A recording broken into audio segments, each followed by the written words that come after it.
പ്രാർത്ഥനയുടെ 3 രീതി. 1-ാം മണിക്കൂറിൽ യേശു ആരെന്ന് ചോദിച്ചപ്പോൾ 2-ാം മണിക്കൂറിൽ കർത്താവിനോട് പ്രാർത്ഥിക്കണം. പ്രാർത്ഥനയുടെ 3 രീതികൾ: 1 വാക്കുകൊണ്ട്, 2 ചിന്ത കൊണ്ട്, 3 ആത്മാവ് കൊണ്ട്. 3 വിധത്തിൽ പ്രാർത്ഥിക്കാം. 1 വാക്കുകൊണ്ട്. ചോദിക്കുവിൻ, നിങ്ങൾക്ക് ലഭിക്കും. ധ്യാനത്തിന് പോകുന്നത് ആവശ്യങ്ങൾ ചോദിക്കാൻ, നൊവേനയ്ക്ക് പോകുന്നത് ആവശ്യങ്ങൾ ചോദിക്കാൻ, ആരാധനയ്ക്ക് പോകുന്നത് ആവശ്യങ്ങൾ ചോദിക്കാൻ. ആവശ്യങ്ങൾ ചോദിച്ചു കഴിയുമ്പം പ്രാർത്ഥന തീർന്നു. പിന്നെ കറങ്ങുന്ന ഫാന്, കുരയ്ക്കുന്ന പട്ടി, കരയുന്ന കുട്ടി, നിരങ്ങുന്ന കസേര എല്ലാം നോക്കിക്കൊണ്ടിരിക്കും. ഏറ്റവും താഴ്ന്ന പ്രാർത്ഥനയാണ് ചോദിക്കുവിൻ ലഭിക്കും. പള്ളിയിൽ പോകുന്നത് ദൈവത്തിന് അറിയിപ്പ് കൊടുക്കാൻ. തമ്പുരാനെ +2 പരീക്ഷ ആരംഭിച്ചു, ഓർത്തോണം കേട്ടോ. വയറ്റിൽ മൂളലുണ്ട്, കുഴപ്പം വരുന്നില്ല കേട്ടോ. പെരവണിയുണ്ട്, പൂർത്തിയാക്കണം കേട്ടോ. അറിയിപ്പ് കൊടുക്കും. ഈ 1-ാം സ്റ്റേജിൽ ഞാൻ പറയുന്നു, ദൈവം കേൾക്കുന്നു. ദൈവം പറയുകയല്ല, ഞാൻ പറയുന്നു, ദൈവം കേൾക്കുന്നു. ഇതൊരു താഴ്ന്ന പ്രാർത്ഥനയാണ്. എങ്കിലും ഈ പ്രാർത്ഥനയും ദൈവം കേൾക്കും. ഒരു ചെറുപ്പക്കാരൻ അവൻ്റെ 18-ാം വയസ്സിൽ ഇരിട്ടി ടൗണിൽ വെച്ച് അവൻ പ്രാർത്ഥിച്ചു, കർത്താവേ, എനിക്ക് 21 വയസ്സ് ആകുന്നെന്ന് 3 സമ്മാനങ്ങൾ നീ ഒരുമിച്ച് തരണം. ദൈവം ചോദിച്ചു, എന്തെല്ലാമാ നീ ആഗ്രഹിക്കുന്ന സമ്മാനങ്ങൾ? അവൻ പറഞ്ഞു, ഒരു മുഴുത്ത വണ്ടി തരണം, 2 കൈ നിറയെ പിടിക്കാൻ കാശ് തരണം, 3 ബോധം ഉള്ളപ്പോഴൊക്കെ മുട്ടിനിക്കാൻ കുറേ പെണ്ണുങ്ങളെ തരണം. 3 ആഗ്രഹങ്ങൾ. മുഴുത്ത വണ്ടി, കൈ നിറയെ കാശ്, മുട്ടിനിക്കാൻ പെണ്ണുങ്ങൾ. ദൈവം ഓർത്തു, മുറ്റു പ്രാർത്ഥന. എന്നാലും ദൈവം പ്രാർത്ഥന കേട്ടു. അവൻ 21-ാമത്തെ ജന്മദിനത്തിൽ ദൈവം അവനെ ഇരിട്ടി ബസ് സ്റ്റാൻഡിൽ പ്രൈവറ്റ് ബസ്സിലെ കണ്ടക്ടർ ആക്കി മാറ്റി. മുഴുത്ത വണ്ടി, കൈ നിറയെ കാശ്, മുട്ടിനിക്കാൻ പെണ്ണുങ്ങൾ, ഒരു കുഴപ്പമില്ലാത്ത അവസ്ഥ. ഏറ്റവും താഴ്ന്നതാണ്, എങ്കിലും പ്രാർത്ഥന ദൈവം കേൾക്കും. ചോദിക്കുവിൻ ലഭിക്കും. 2 അന്വേഷിക്കുവിൻ കണ്ടെത്തും. കുർബാനയ്ക്ക് 5 മിനിറ്റ് മുമ്പ് പള്ളിയിൽ ചെന്ന് കുരിശെ നോക്കിയിരിക്കും, സക്രാരിയെ നോക്കിയിരിക്കും. എനിക്ക് പറയാനുള്ളത് കർത്താവിനോട് പറയും. എന്നിട്ട് ഏതാനും മിനിറ്റ് അവൻ പറയുന്നത് ഞാൻ കേൾക്കും. 1-ാമത്തേതിൽ എനിക്ക് കേൾക്കാൻ പറ്റിയല്ല, പറയാനേ ഉള്ളൂ. അല്പം വളരുമ്പോൾ ഞാനും പറയും, കർത്താവും പറയും. അങ്ങോട്ട് പറയും, അവൻ കേൾക്കും. ഇങ്ങോട്ട് പറയും, ഞാനും കേൾക്കും. ഇതാണ് ചിന്തയിലെ പ്രാർത്ഥന. 3 ആത്മാവിലെ പ്രാർത്ഥന. ഞാൻ ചുമ്മാ കുരിശയെ നോക്കിയിരിക്കും, ഞാൻ ചുമ്മാ സക്രാരിയെ നോക്കിയിരിക്കും. ഉറങ്ങുന്നതിന് മുമ്പ് ചുമ്മാ കൈ മടിയിൽ വെച്ച് കട്ടിലായിരിക്കും. എനിക്കൊന്നും പറയാനില്ല, കർത്താവ് പറയും, ഞാൻ കേൾക്കും. ഇതാണ് വളർച്ച. 1-ാം സ്റ്റേജിൽ ഞാൻ പറയും, കർത്താവ് കേൾക്കും. 3-ാം സ്റ്റേജിൽ കർത്താവ് പറയും, ഞാൻ കേൾക്കും. 1-ാമത്തെ സ്റ്റേജിൽ ആവശ്യങ്ങൾ ചോദിക്കാൻ പള്ളിയിൽ പോകും. 3-ാമത്തെ സ്റ്റേജിൽ പള്ളിയിൽ പോകുന്നത് എൻ്റെ ആവശ്യമായിട്ട് മാറും. 1-ാമത്തെ സ്റ്റേജിൽ ആവശ്യങ്ങൾ ചോദിക്കാൻ ധ്യാനത്തിന് പോകും. 3-ാം സ്റ്റേജിൽ ധ്യാനത്തിന് പോകുന്നത് എൻ്റെ ആവശ്യമായിട്ട് മാറും. 1-ാം സ്റ്റേജിൽ ആവശ്യങ്ങൾ പറയാൻ ആരാധനയ്ക്ക് പോകും.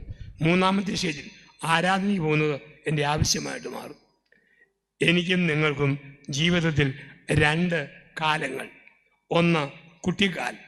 കുട്ടിക്കാലത്ത് പെരുന്നാളിന് അമ്മയുടെയും അപ്പൻ്റെയും കൈക്ക് പിടിച്ച് നിങ്ങൾ പള്ളിയിൽ പോകും. നിങ്ങൾ പറയും, അമ്മേ ഉൾനാട മേടിച്ചതാ, ഊത്തപ്പം മേടിച്ചതാ, ബലൂൺ മേടിച്ചതാ, വിസിലി മേടിച്ചതാ, ആപ്പിളിതാ, മുന്തിരിങ്ങതാ, ഓറഞ്ചതാ. അമ്മ അപ്പൻ മേടിച്ചു കൊടുക്കും. ആ കുട്ടി പഠിച്ചു വളർന്നു, ആദ്യത്തെ ജോലി കിട്ടി.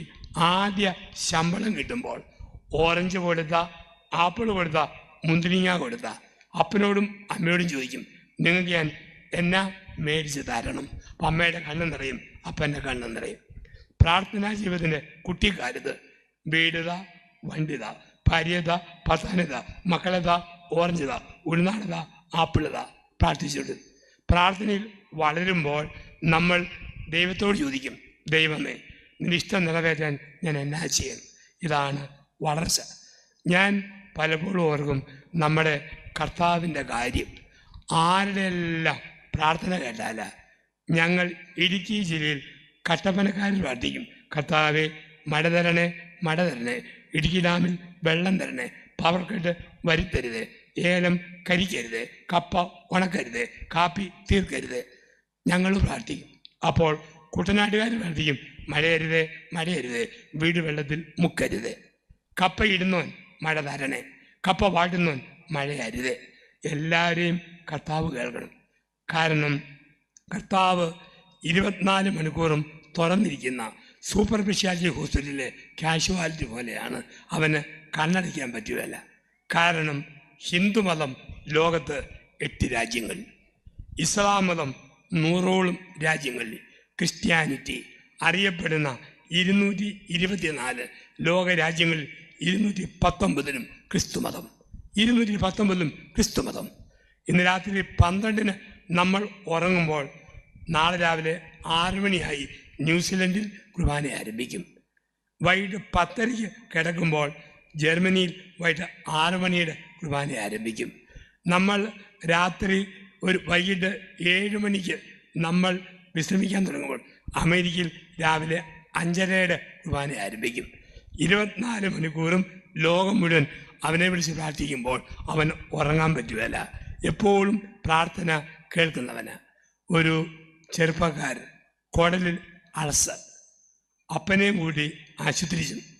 ഡോക്ടർ പറഞ്ഞു അടിയന്തര ഓപ്പറേഷൻ, 3 മണിക്കൂർ എടുക്കും.